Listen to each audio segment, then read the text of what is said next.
হৈছে সৰ্বশিক্ষাত কাম কৰা শিক্ষকখিনিক আমি ৰেগুলাৰাইজ কৰিলোঁ। এতিয়া হাইস্কুলত কাম কৰা অতিৰিক্ত শিক্ষকসকলক আমি ৰেগুলাৰাইজ কৰিব খোজোঁ। এই দুটা কাম হোৱাৰ পিছতহে আমি নতুন নিযুক্তিত চকু দিম। আৰু মই শিক্ষামন্ত্ৰীক কৈছোঁ যে একেলগে বহুত কাম খুলি নল'ব, বিশৃংখল হ'ব, ৰেল লাইনৰ পৰা আমি বাগৰি পৰিব লাগিব। গতিকে এটাৰ পিছত এটাকৈ কৰি যাওক, ক'তো কোনো জল্দা জল্দি নাই। চাওক, আমিতো প্ৰচাৰ কৰিবই যাওঁ, ইলেকশ্যনত যি হয় যি নহয় তাৰ ওপৰত মই বহুত বেছি ফিডবেক নাপাওঁ। ৰাতিপুৱা যাওঁ, 2খন মিটিং কৰি গুচি আহোঁ। মই হাৰিয়ানাত 5টা সমষ্টিত গৈছোঁ, মই ভাবোঁ তাৰে 3টাত জিকিম।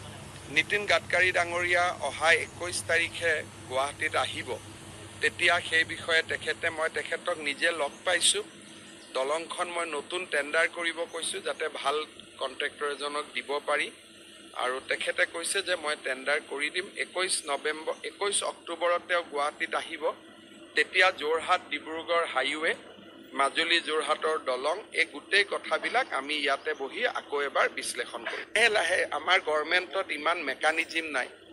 মানুহ এজনেই ডাইৰেক্টৰ থাকে, এজনেই ছেক্ৰেটাৰী থাকে। গতিকে মানুহে মানুহৰ দৰে কাম কৰিব পাৰিব, অতি মানৱৰ দৰে নোৱাৰে। বৰ্তমান আমাৰ কাম হৈছে সৰ্বশিক্ষাত কাম কৰা শিক্ষকখিনিক আমি ৰেগুলাৰাইজ কৰিলোঁ। এতিয়া হাইস্কুলত কাম কৰা অতিৰিক্ত শিক্ষকসকলক আমি ৰেগুলাৰাইজ কৰিব খোজোঁ। এই দুটা কাম হোৱাৰ পিছতহে আমি নতুন নিযুক্তিত চকু দিম। আৰু মই শিক্ষামন্ত্ৰীক কৈছোঁ যে একেলগে বহুত কাম খুলি নল'ব, বিশৃংখল হ'ব, ৰেল লাইনৰ পৰা আমি বাগৰি পৰিব লাগিব। গতিকে এটাৰ পিছত এটাকৈ কৰি যাওক, ক'তো কোনো জল্দা জল্দি নাই। নীতিন গাডকাৰী ডাঙৰীয়া অহা 21 তাৰিখে গুৱাহাটীত আহিব, তেতিয়া সেই বিষয়ে মই তেখেতক নিজে লগ পাইছোঁ। দলংখন মই নতুন টেণ্ডাৰ কৰিব কৈছোঁ, যাতে ভাল কণ্ট্ৰেক্টৰ এজনক দিব পাৰি। আৰু তেখেতে কৈছে যে মই টেণ্ডাৰ কৰি দিম। 21 অক্টোবৰত তেওঁ